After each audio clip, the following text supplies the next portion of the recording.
बहुत स्वागत करती हूँ आपका भी हिंदी खबर में। विक्रम लोहिया जो कि कांग्रेस के प्रवक्ता है, सर आपका भी बहुत स्वागत। और निरंजन पोद्दार जी हमारे साथ जुड़े हैं जो कि राजनीतिक विश्लेषक है। सर बहुत स्वागत। आज शुरुआत सर मैं आपसे ही करना चाहूंगी निरंजन जी, इंसुलिन पर जो सियासत इस वक्त देश में हो रही है, क्योंकि दिल्ली की सियासत तो ये बची नहीं, पूरे देश भर में हल्ला काटा हुआ है। ऐसे में कौन सच बोल रहा है, कौन झूठ बोल रहा है, आपकी नजर में आपका ओपिनियन क्या कहता है सर? देखिए ऋतु जी, अगर मेरा ओपिनियन मानेंगे तो कौन सच बोल रहा है, कौन झूठ बोल रहा है, ना तो मैं इस इतना सामर्थ्य रखता हूं कि इस चीज को मैं बता सकूं, और ना मेरे हिसाब से इस बात का कोई मूल्य है कि कौन झूठ बोल रहा है, कोई सच बोल रहा है। यहाँ पे देखिए, हमारे यहाँ कहा जाता है कि अति सर्वत्र वर्ज्यते। आज अगर मान लीजिए अरविंद केजरीवाल जी के ऊपर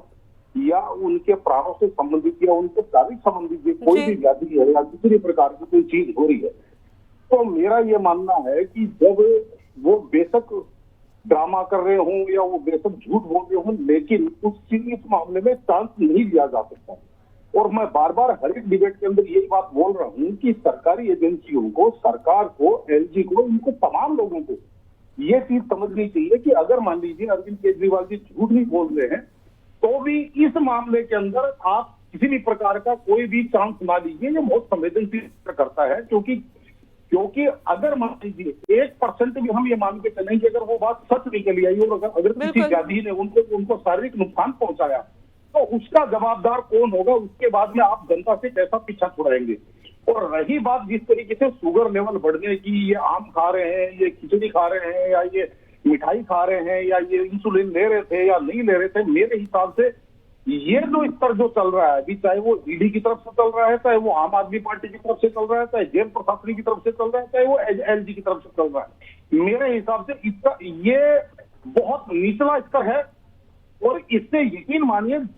देश की और पूरी दिल्ली की कोई भी जनता इस चीज से खुश नहीं है, क्योंकि मेरा यह मानना है किसी के भी शारीरिक व्याधि, किसी के भी शारीरिक जो परेशानी है या कोई भी प्रकार की कोई स्वास्थ्य संबंधी कोई भी समस्या है, तो उसको क्या है कि राजनीति के अंदर ना इधर से घसीटना चाहिए ना उधर से घसीटना चाहिए, और उसके ऊपर बहुत संवेदनशीलता से किसी भी पार्टी को, किसी भी सरकार को, किसी भी संस्था को, किसी भी एजेंसी को बहुत संवेदनशीलता से इसके ऊपर विचार करना चाहिए। और जहां अरविंद केजरीवाल जी की और उनके समर्थकों की संतुष्टि हो, वहां पे उनका उपचार और वहां पे उनकी शारीरिक संबंधित सलाहें करवानी चाहिए। मेरा ये निजी विचार। ठीक है सर। निरंजन पोद्दार जी आपका रुख करते हुए, देखिए हर सिक्के के दो पहलू, एक पहलू को आपने बखूबी यहाँ पर समझाने की कोशिश की, लेकिन सर दूसरा पहलू लगातार आम आदमी पार्टी भी कई जो आरोपों की झड़ी है जो आम आदमी पार्टी लगा रही है, बीजेपी के सवालों के निशान में वो खुद आके खड़ी हो गई है। सवाल तो ये भी उठ रहा है कि क्या शुगर लेवल को ढाल बनाकर जेल से रिहा होने की कोशिश या बेल की जो यहाँ पर जिसे बीजेपी नाटक नौटंकी करार कर रही है, क्या ये किसी तरह की कोई षड्यंत्र है? देखिए जेल में कई लॉटरी मैम आपके पास, निरंजन जी। देखिए ये मैं फिर दोबारा से आपको कहूंगा कि इस बात के इस मामले में दो बिंदुओं पे आपको बात करनी पड़ेगी। पहली बात, आपने देखा होगा कि कई सारे कैदी ऐसे होते हैं कि जो अपने आप को जमानत लेने के लिए या हॉस्पिटल में भर्ती होने के लिए अपने आप का सर तक तोड़ लेते हैं दीवार पे मारकर, लेकिन उसके बावजूद भी मानवता का एक परिचय देते हुए उनको हॉस्पिटलाइज करवाते हैं ना, उनका ट्रीटमेंट करवाते हैं ना, उनको मरने के लिए तो नहीं छोड़ देते ना। तो उसी तरीके से अभी मेरा यह मानना है कि भारतीय जनता पार्टी को राजनीति करनी है, राजनीति के और हजार मुद्दे हैं, भारतीय जनता पार्टी इस चीज के ऊपर राजनीति करे कि जो अरविंद केजरीवाल जी दिल्ली के अंदर विश्व स्तरीय स्वास्थ्य सेवाओं का ढिंढोरा पीट रहे हैं, वो अरविंद केजरीवाल जी स्वयं का जो उपचार है वो तेलंगाना के किसी डॉक्टर से करवा रहे हैं। तो इस बात के ऊपर राजनीति वो कर सकते हैं, लेकिन जब बात उनके स्वास्थ्य की और बात जब उनके स्वास्थ्य अधिकारी यानी कि उनके चिकित्सक की आए, तो मेरा यह मानना है कि जहां पे जो पेशेंट होता है उसको जहां संतुष्टि होती है, पेशेंट या पेशेंट के परिवार को जिस डॉक्टर से संतुष्टि होती है, उससे उसका ट्रीटमेंट या उसका उपचार उससे करवाना चाहिए। और इसके अंदर कहीं पे भी कोई कोताही या किसी भी प्रकार की जो चीजें होती है उनसे बच करके, राजनीतिक चीजों से बच करके ऐसे मामले को संवेदनशीलता से आदमी को डील करना चाहिए। क्योंकि इसके अंदर एक चीज और होती है, देखिए मुझे ये चीजें भी कहने में कोई संकोच नहीं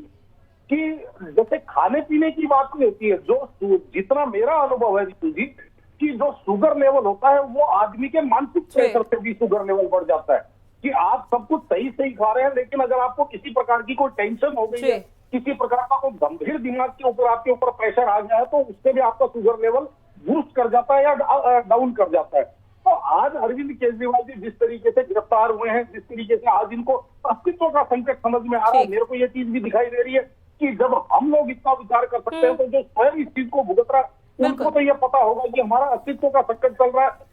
इनकी जो राजनीति आज मेरे हिसाब से सबसे बुरे दौर से गुजर रही है, तो टेंशन भी होगी, तो इसलिए शुगर लेवल इनका संकट कर सकता है। तो मेरा ये मानना है, बार बार निवेदन की बात कर रहा हूँ नीति जी, कि इनको और इनके परिवार को जहां से संतुष्टि है उस डॉक्टर से इनका उपचार करवाने की अनुमति मिलनी चाहिए, बस। ठीक है। बहरहाल आप सभी मेहमान हमारे साथ जुड़े, इस महत्वपूर्ण विषय पर चर्चा की, उसके लिए आप सभी का बहुत शुक्रिया।